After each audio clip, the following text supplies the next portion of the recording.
अगर आप पाकिस्तान से कोरिया विज़िट करना चाहते हैं और विज़िट वीज़ा के लिए अप्लाई करना चाहते हैं तो ये वीडियो आपके लिए है। इस वीडियो को ज़रूर एंड तक लाजमी देखें। अगर आपने इस वीडियो को एंड तक लाजमी देख लिया तो आई होप कि आपको एजेंट की ज़रूरत नहीं पड़ेगी। मैं कोई फेक या हवाई बातें बिल्कुल भी नहीं कर रहा, वो मैं आपको complete step by step guide कर रहा हूँ और जो भी बातें बता रहा हूँ वो 100% लॉजिकल और प्रैक्टिकल।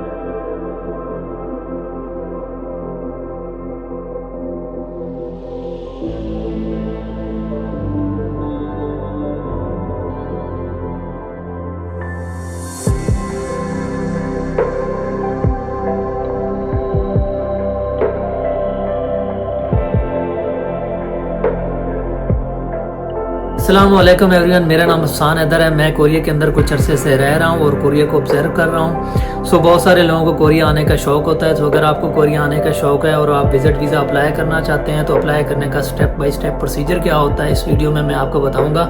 अगर आपने मेरी प्लेलिस्ट नहीं देखी तो उसको आप लाजमी देखें। उसमें वीज़ा से रिलेटेड जितने भी इशूज़ हैं, वीज़ा रिजेक्ट क्यों होता है, अप्लाई कैसे करना होता है, कौन कौन सी मिस्टेक्स होती हैं, कौन कौन से डॉक्यूमेंट्स होते हैं, वो सारे प्लेलिस्ट में वीडियोज़ बने हुए हैं। सो आप उनको सबसे पहले देख लें। चलिए आज की वीडियो शुरू करते हैं। सबसे पहले एक चीज़ क्लियर करना बहुत ज़रूरी होता है कि जब आप पाकिस्तान से कोरिया विज़िट वीज़ा के लिए आते हैं तो इस वीज़ा को बोलते कौन सा वीज़ा है, ये C3 वीज़ा होता है और ये शॉर्ट टर्म विज़िट के लिए होता है। अगर आप फैमिली से मिलने के लिए आते हैं, अगर आप टूरिज़म के लिए आते हैं तो इसको शॉर्ट टर्म वीज़ा कहते हैं। ये बात याद रखना बहुत ज़रूरी है कि ये वीज़ा वर्क के लिए बिल्कुल भी नहीं होता और इस वीज़ा के अंदर आके यहाँ पे काम करना बिल्कुल भी अलाउड नहीं होता और ये 100% इलीगल होता है। अगर आप ये सोच रहे हैं कि आप विज़िट वीज़ा पे आके कोरिया के अंदर काम स्टार्ट करेंगे तो ये बिल्कुल भी ना करें। ये बिल्कुल भी इलीगल है, ये यहाँ पे अलाउड नहीं है। अगर आप करेंगे तो आपको बहुत ज़्यादा जुर्माना भी हो सकता है और एम्बेसी को अगर पहले ही पता चल गया तो आपका वीज़ा 100% कैंसिल हो जाएगा और आपको वो रिजेक्ट कर देगी। सबसे पहला जो स्टेप होता है वो ये होता है कि अप्लाई करने से पहले आपके जो डॉक्यूमेंट्स हैं वो 100% रेडी होने चाहिए। इसके लिए आपको कौन कौन से डॉक्यूमेंट्स चाहिए वो भी मैं आपको बता देता हूँ। विज़िट वीज़ा अप्लाई करने के लिए आपको ये वाले डॉक्यूमेंट्स चाहिए होते हैं। सबसे पहले आपको पासपोर्ट की नीड होती है। आपका जो पासपोर्ट हो वो कम से कम 6 महीने से ज़्यादा उसकी एक्सपायरी मौजूद हो। अगर इससे कम होगी तो आपके लिए इशू होगा और आपका वीज़ा नहीं लगेगा। दूसरी चीज़ जो रिक्वायर्ड होती है वो आपका ट्रैवल प्लान होता है। इसके अलावा आपकी पासपोर्ट साइज़ की 2 पिक्चर्स होती हैं। देन वीज़ा फॉर्म होता है जो आप कोरिया की ऑफिशियल वेबसाइट से डाउनलोड कर सकते हैं। उसको फिल करके आपने जमा करवाना होता है। इसके अलावा आपके टैक्सेस के डॉक्यूमेंट्स होते हैं, सैलरी स्लिप्स होती हैं। अगर आप जॉब करते हैं तो आपके सैलरी स्लिप्स, आपके कंपनी के NOCs। इसके अलावा अगर आप बिज़नेस करते हैं तो आपका बिज़नेस रजिस्ट्रेशन सर्टिफिकेट चाहिए होता है। इसके अलावा आपका टैक्स रिटर्न्स, इसके अलावा आपका NTN नंबर, इसके अलावा आपका ट्रैवल प्लान। तो ये सारी चीज़ें आपको ज़रूर नीडेड होंगी। तो ये सारी चीज़ें आप अपनी फ़ाइल मुकम्मल कर लें और देन उसके बाद ही आप ट्रैवल वगैरह का सोचें। ये बात आप याद रखें कि जितने भी डॉक्यूमेंट्स मैंने आपको बताया हैं, इन डॉक्यूमेंट्स को आप कभी भी फ़ेक ना बनवाएं। अगर आपने फ़ेक बनवाया और आपने अपनी फ़ाइल जमा करवा दी तो मोस्ट ऑफ द केसेस में चांसेस यही होते हैं कि आपका वीज़ा एम्बेसी रिजेक्ट कर देती है। ये भी मैं आपको बताता चलूँ कि बिना अपॉइंटमेंट के आपकी फ़ाइल एम्बेसी के अंदर एक्सेप्ट नहीं की जाती। तो हमेशा अपॉइंटमेंट लेकर ही जाएँ।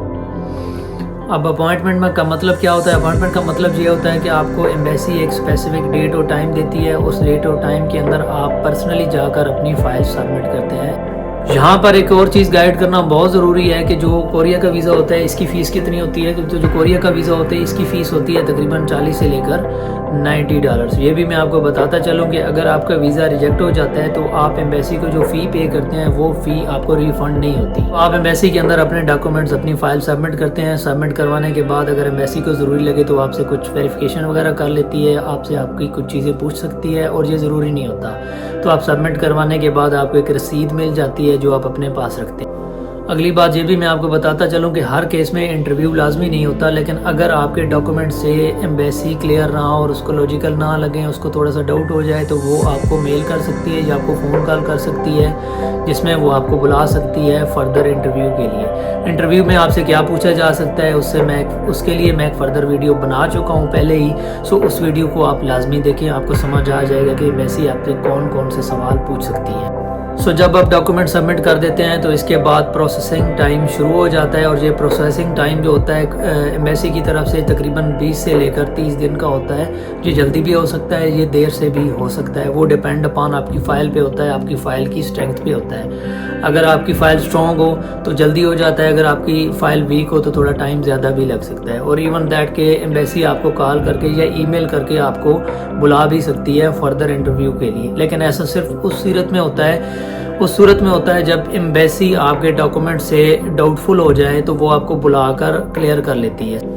अब बात कर लेते हैं सबसे ज़रूरी बात की। सबसे ज़रूरी बात यह होती है कि जब आप फ़ाइल जमा करवा लेते हैं तो वीज़ा मिलने की गारंटी कोई भी नहीं होती। ये बहुत सारे फैक्टर्स पे डिपेंड करता है, कौन से फैक्टर्स होते हैं जिनकी वजह से आपका वीज़ा रिजेक्ट हो जाता है। इस पर मैं ऑलरेडी वीडियो बना चुका हूँ, मेरी प्लेलिस्ट में जाकर आप इस वीडियो को लाजमी देख लें, आपको बहुत सारी चीज़ें क्लियर हो जाएंगी।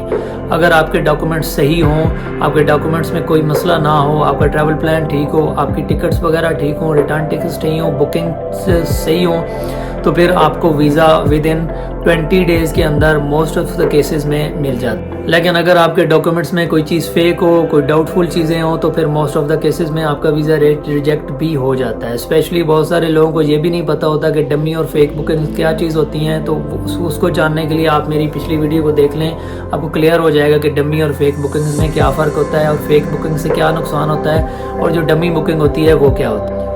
अब मैं आपको ये भी बताता चलूँ कि मोस्ट ऑफ द जो लोग होते हैं वो ये करते हैं कि जब वो अप्लाई करते हैं तो वो बहुत ज़्यादा ओवर कॉन्फिडेंट होते हैं। उनके डॉक्यूमेंट्स जो होते हैं उनमें बाज़ चीज़ें फ़ेक होती हैं, उनको कंफर्म नहीं होती, और बाज़ चीज़ों का उनको पता नहीं होता है। फर्दर जब एम्बेसी उनको बुलाती है इंटरव्यू के लिए तो इंटरव्यू में भी वो क्लियर नहीं हो पाते, वो कॉन्फिडेंशियल नहीं होते, और जब उनको कॉन्फिडेंस ही नहीं होता तो बहुत सारे केसेस में उनका वीज़ा रिजेक्ट हो जाता है। ये भी मैं आपको बताता चलूँ कि जब आपका कोरिया का वीज़ा रिजेक्ट हो जाता है तो सिर्फ ये उस वीज़े के लिए नहीं होता, ये जब आप आगे किसी और कंट्री के वीज़ा के लिए अप्लाई करते हैं तो उसको भी बहुत ज़्यादा इफेक्ट कर रहा होता है।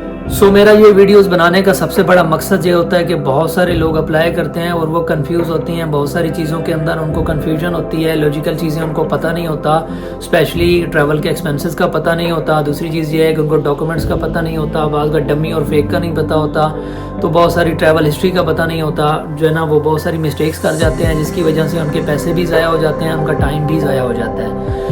मेरी वीडियोस बनाने का मकसद ये है कि आपको रियल बेस जो है ना वो अथेंटिक और लॉजिकल इन्फॉर्मेशन मिल जाए। I hope you will find it very informative. मिलते हैं अब अगली वीडियो में। चैनल को लाइक सब्सक्राइब करना ना भूलें। अल्लाह हाफिज़।